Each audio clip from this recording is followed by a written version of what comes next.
प्यारे बच्चों, नमस्कार। JCERT के DG स्कूल में आपका स्वागत है।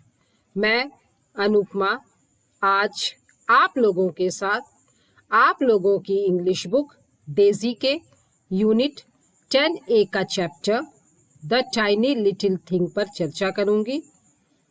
आज हम लोग इस कहानी को पढ़ेंगे और इसके अर्थ को समझेंगे। चलिए पहले देखते हैं कि यह कहानी कहाँ से ली गई है। एक Christmas hamper, a volume of pictures and stories for little folks was published in 1889 by T. Nelson and Sons by various unattributed authors।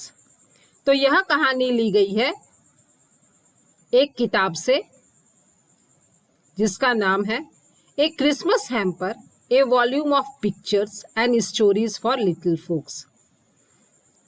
इस किताब को टी नेल्सन और उनके बेटों ने 1889 में पब्लिश किया था और इस किताब में ऐसी बहुत सारी छोटी छोटी कहानियों का कलेक्शंस है और उन कहानियों के ऑथर्स, लेखक के बारे में भी हम लोगों को पता नहीं है। तो उन्हीं कहानियों में से एक कहानी है जिसे आज हम लोग पढ़ने जा रहे हैं। This story is a lesson about treating ants and other small things with kindness। यह कहानी हमें बताती है कि हमें चींटियां और उनके जैसे छोटे इंसेक्ट्स का भी ध्यान रखना चाहिए और उनके प्रति हमें दयालु होना चाहिए। हमें उनके प्रति क्रूएल नहीं होना चाहिए। Do you like ants? क्या आप लोग चींटियों को पसंद करते हैं? चींटियां आपको पसंद हैं? Ants are among the most common household insect in the world, parading through the kitchens, bathrooms etcetera. चींटी घर में रहने वाला एक छोटा सा इंसेक्ट है जो कि हमारे बाथरूम में, हमारे किचन में पाया जाता है और यह पूरे वर्ल्ड में पाया जाता है। आप लोगों ने भी देखा होगा, जब भी आप अपने घर में मिठाइयाँ लाते हैं या घर में कोई मीठी चीज़ जैसे खीर, सेवई आदि बनती है और थोड़ी देर तक उसे वैसा ही किचन में छोड़ देते हैं तो उसमें चींटियाँ लग जाती हैं। But if you look at them carefully, there are certain life lessons that we learn from these tiny yet so ever fascinating creatures। लेकिन यदि हम इन्हें ध्यान से देखें तो हम इन चींटियों से अपने जीवन के बहुत सारे सबक सीख सकते हैं। यह छोटा सा फैसिनेटिंग क्रीचर भी हमें बहुत सारे लेसन्स सिखा सकता है। Read the lesson to discover for yourself. चलिए अब हम लोग इस कहानी को पढ़ते हैं और इनके जीवन से कुछ प्रेरणा लेते हैं, कुछ सीखते हैं। आउट इन द गार्डन, बाहर बगीचे में, Mary sat hemming a pocket handkerchief and there came a little insect running। Mary, जो कि एक छोटी सी लड़की है, वह अपने घर के बाहर बगीचे में बैठी है और अपने रुमाल की किनारी को हेम कर रही है, जैसा कि बच्चों आप लोग देख रहे हैं। तभी उसने देखा कि एक छोटा सा इंसेक्ट दौड़ रहा है। ओह, in such a hurry, across the small stone table by her side। उसके बगल में रखे एक टेबल के पास से वह छोटा सा इंसेक्ट दौड़ते हुए निकला, बहुत जल्दी में है।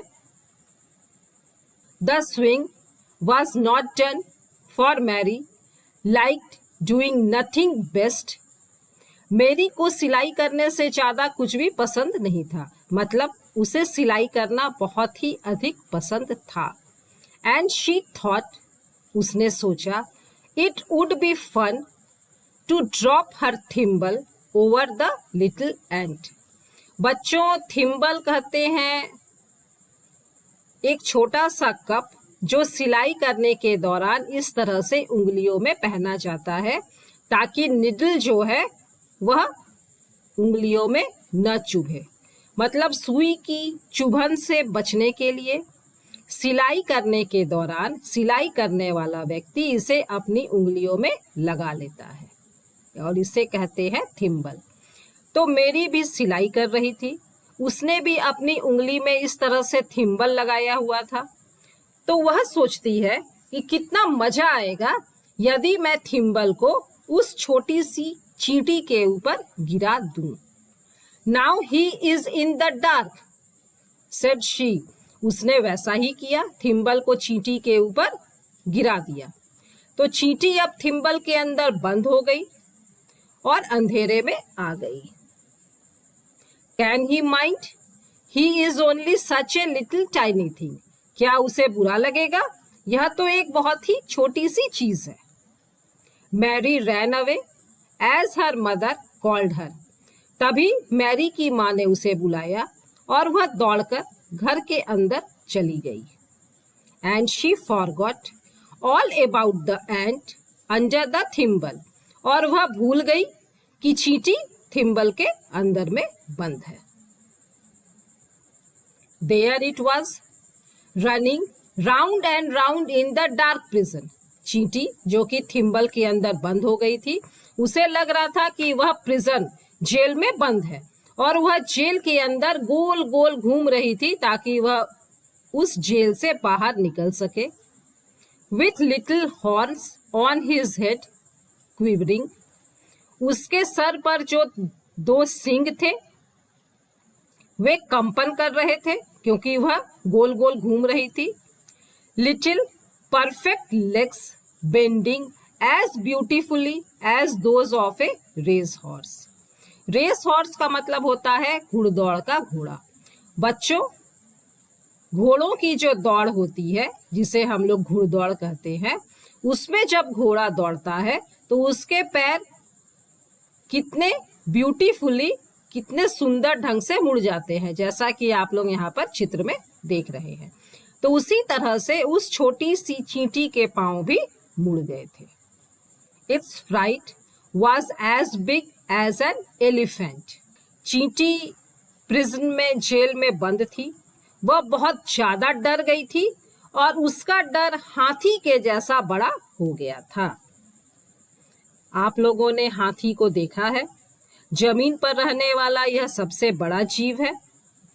चींटी उस थिम्बल के अंदर कैद हो गई थी। बच्चों, यदि आप लोग भी कभी किसी अंधेरी जगह पर बंद हो जाए तो आपको कैसा लगेगा? उसी तरह से चींटी भी बहुत ज्यादा डर गई थी और उसका डर एलिफेंट के जैसा, हाथी के जैसा बड़ा हो गया था।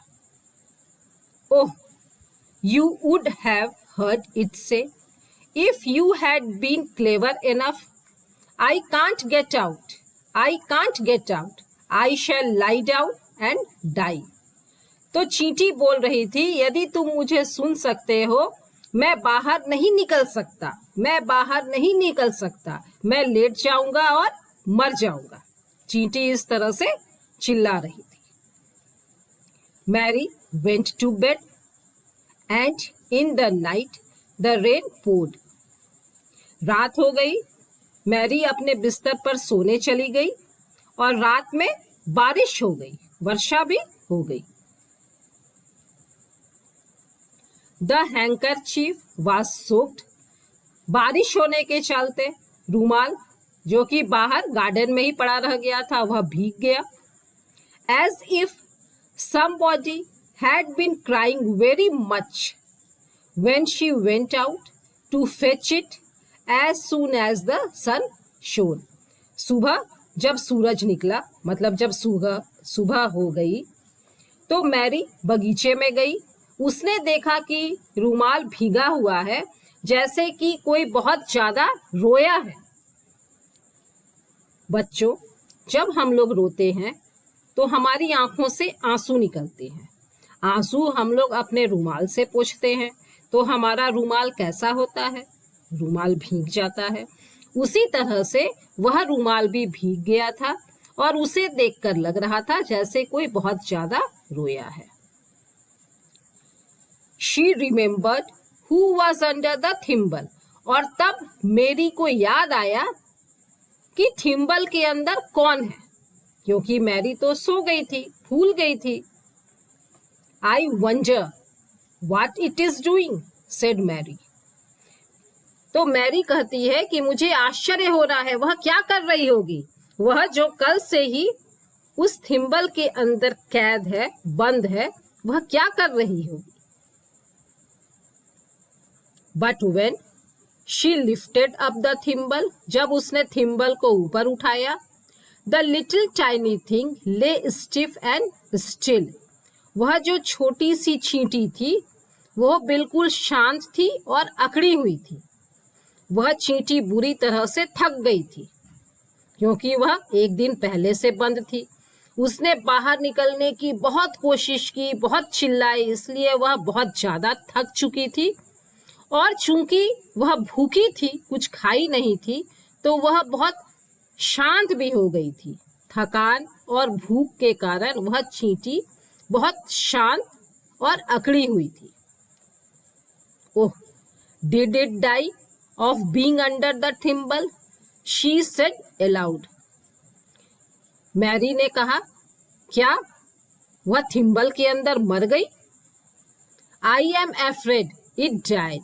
मुझे डर लग रहा है वह मर चुकी है।